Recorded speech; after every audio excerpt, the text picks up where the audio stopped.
मैंने बहुत सारे लोगों को देखा है कि हमारे इंडिया में कुछ अच्छा नहीं चल रहा है, हमें बाहर जाके रहना चाहिए। हमारे यहाँ पे जो अपॉर्चुनिटीज़ हैं वो अच्छी रन नहीं कर रही हैं, हमें अपने बाहर रहना चाहिए। फॉर एग्जांपल हमें अमेरिका में शिफ्ट हो जाना चाहिए, हमें चाइना में, हमें साउथ कोरिया, जापान, ऑस्ट्रेलिया, इन डिफाइंड कंट्रीज़ में हम लोग को सेट होना चाहिए अगर हमें अपनी लाइफ को बेहतर बनाना है। एक यूनिवर्सल कॉन्सेप्ट चलता है, अगर आप मैटर को हीट करते हो तो वो एक्सपेंड होता है, यानी कि किसी भी चीज़ को आप जितना ज़्यादा जलाते हो वो उतना ही ज़्यादा फैलता है। अब चाहे वह चाइना में फैले या फिर ऑस्ट्रेलिया में फैले या फिर अमेरिका में फैले या फिर इंडिया में फैले, ठीक उसी तरीके से हमारा सबकॉन्शियस माइंड है वो काम करता है। इन सेंस कि आप अपने थॉट्स को जितना ज़्यादा इम्प्रूव करके चलोगे, आप अपनी सोसाइटी में जिस तरीके से रिफॉर्म्स करके चलोगे, आप इंडिविजुअली जब चीज़ों को सोचना शुरू कर दोगे तो उसी हिसाब से हमारी कंट्री भी रन करने लगेगी।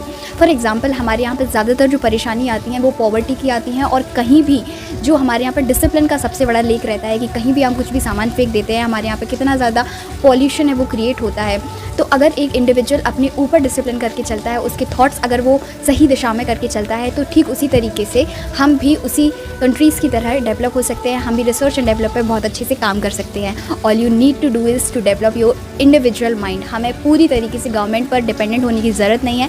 This is the phase of democracy, this is the time where we living in a democracy and we need to understand this that democracy is about the people, और जो पीपल के thoughts रहते हैं वही एक society के thoughts रहते हैं।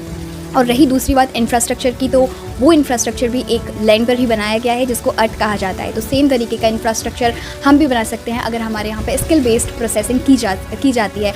और वो स्किल को डेवलप करने के लिए we need to do is to develop our mind, to develop our thoughts, to develop our skills, to make such unique things that are important for the society. Thank you.